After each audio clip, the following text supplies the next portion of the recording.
L'aluminium, l'électricité, il y a des panneaux électriques aussi qui sont pas les préférés des assureurs. Donc, j'aimerais connaître les marques, peut-être aviser nos acheteurs qui ont fait des visites, ben on porte un œil attentif sur c'est quoi la marque du panneau. Puis, ben, c'est quoi la conséquence? On doit-tu changer le panneau? Oui, parfait. Dans le fond, ben, si on recule même un petit peu plus loin, évidemment, toujours pour faire le lien avec l'assureur aussi, c'est sûr que lorsqu'on arrive sur des vieux panneaux électriques, panneaux à fusible, pushmatic, des choses comme ça, ben, d'emblée, souvent, l'assureur va dire, ben, écoutez, c'est un remplacement.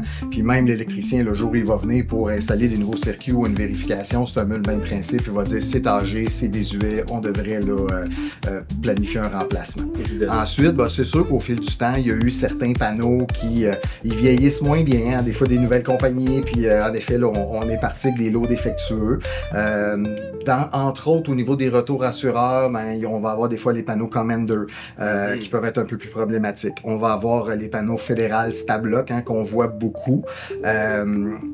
On va avoir des lots qui sont de disjoncteurs qui sont vraiment quand même performants, qu'il n'y a pas de problématique. Puis au travers, des fois, il y a eu des lots des années qui ont été plus problématiques. De sorte que, principalement aux États-Unis, présentement, sont en train de les remplacer d'emblée. Au Québec, on n'a pas de directive vraiment claire de la Corporation des maîtres électriciens par rapport à ces panneaux-là précis.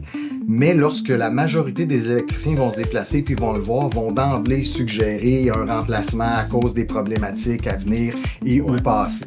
De sorte qu'on fait quand même mention dans nos inspections en disant, ben, selon l'électricien que tu vas venir, mais ça se peut qu'il t'en parle, bien que des fois on n'a aucun signe de surchauffe ou on n'a pas de problématique. Mais pour être bien franc, ben, entre autres au niveau des panneaux fédérales, ben, je dirais que ça représente à peu près 75% des signes de surchauffe qu'on voit dans nos inspections, ou du moins dans mes inspections.